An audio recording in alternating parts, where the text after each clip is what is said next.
It's comfort meal season, so let's go over some 101 rules, how to layer in your slow cooker. Believe it or not, there's a hierarchy of how to add ingredients to get the best results. First rule, make sure all your ingredients are of a uniform size. And that goes for your vegetables and your proteins. Some of my frozen mirepoix going in, and that'll create a barrier to protect my meat from overcooking. Next up, potatoes. Root vegetables like celery or potatoes can go down first because those take a little longer to cook and they hold their texture. I'm gonna season them first.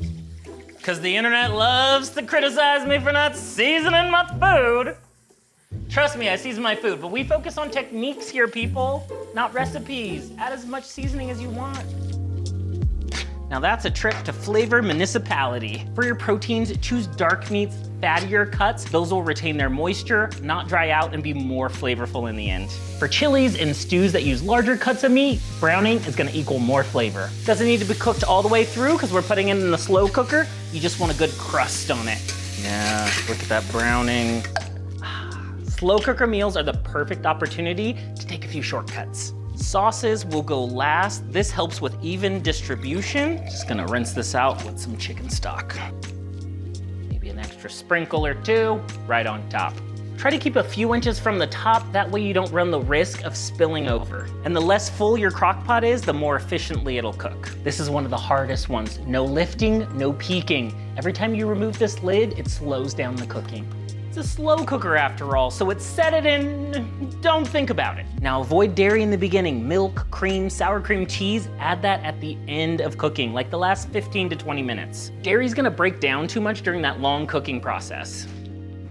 More delicate ingredients like peas, spinach, green onion, fresh herbs, save those for the end so they don't overcook. When you stack smart, that's how you unlock the magic of a slow cooker. When the temperatures drop, I go for my crock pot chili recipe to warm me up. Of course you could go pre-made, but I like to make my own. It's more comforting and satisfying. I'm starting with ground beef, but of course you can use any ground meat you like. For my recipe, I just dump it in, no need to cook it all before. You can use tomato sauce, diced tomatoes, but I like crushed tomatoes. That's just gonna go right in there. Can number 2.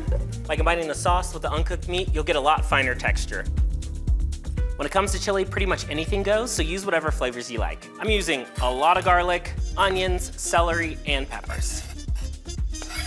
All diced up right into the pot. And I like a lot of veggies. Don't skimp on the veggies. So there's a debate, beans or no beans? This chili's getting beans, 2 types actually. Give those a quick rinse. And since these are canned beans, I'm actually gonna add them in later. Now we just need to add our spices, but I have a little trick to bring out the most flavor. In a dry skillet, I'm gonna toast my spices over some low heat just until you can smell their aromas. This step is optional, but it'll wake up those spices and enhance your chili. Adding in our spices. My chili is full of secrets, like a splash of beer to round out the flavors. Cheers. Now's the time to salt, pepper, and a bay leaf for good measure. I'm just gonna let this cook and give it a stir every once in a while. After the chili's cooked through, add the rinsed canned beans and let them cook for 30 minutes. My favorite thing about chili is the infinite topping options.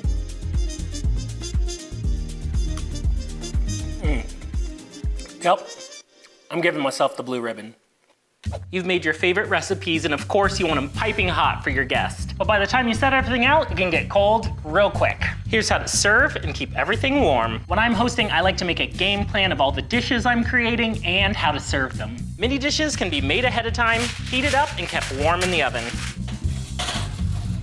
Other dishes that you make on the stove top, you don't want to keep on the heat too long because the bottom could scorch or they might dry out. So I prefer a gentler heating method to keep food hot all party long. Put those crock pots to work to serve food, and many crock pots can be so inexpensive. This is gonna keep these taters nice and warm.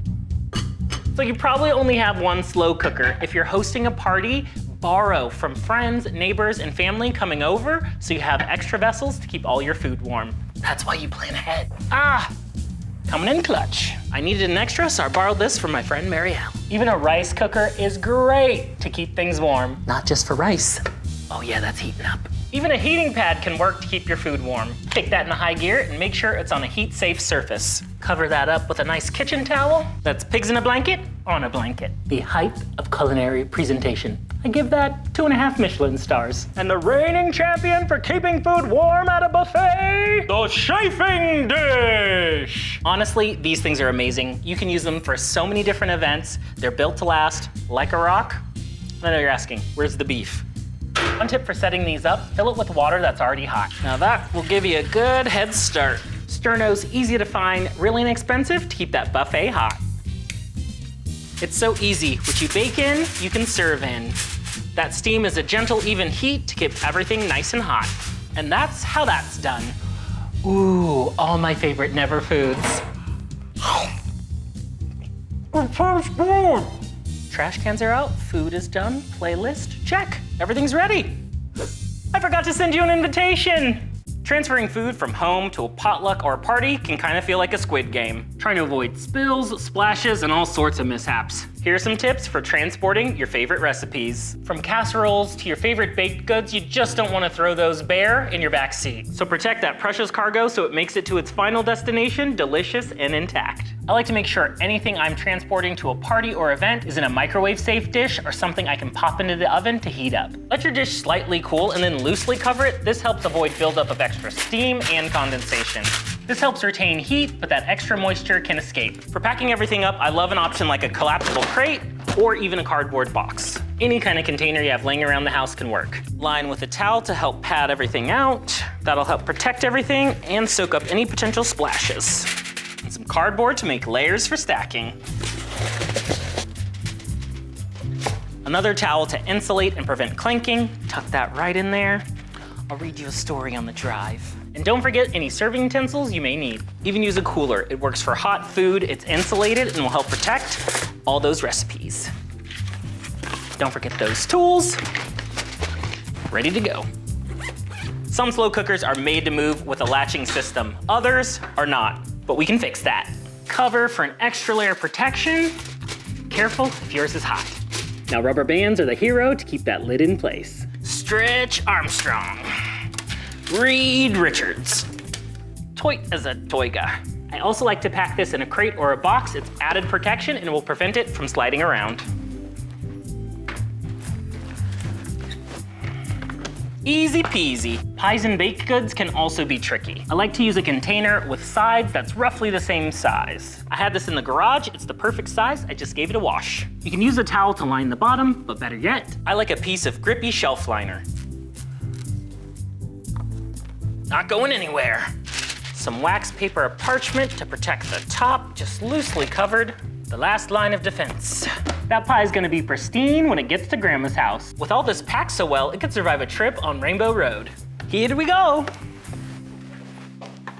When it comes to making meals, slow cookers are set it and forget it, but cleaning them can be an involved process. All that slow cooking can result in baked on food. Here's how to clean a slow cooker. Even after scrubbing, you could be left with tough residue and odors of the meal you just cooked. Most inserts are removable and might be dishwasher safe, but for many slow cookers, this is a lot and might be too heavy to fit in your dishwasher. The best solution is to slow clean. Remove any remaining food and fill with water.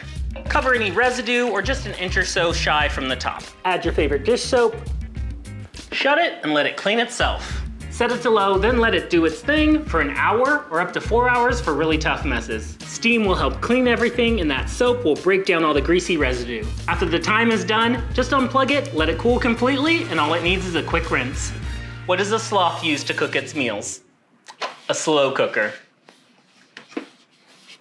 For another cleaning method, you can use my ride or die baking soda and vinegar. Add water. For a large slow cooker, you'll need about a cup of vinegar and some baking soda for that 1-2 punch. Add the baking soda in slowly so it doesn't fizz up too much. Lid it, set it, forget it. Ooh, my cauldron of clean. Actually, don't forget it. Set this on low for about an hour to 4 hours. Same deal, when the time is done, unplug it, let it cool, rinse it off, and you've got a clean crock.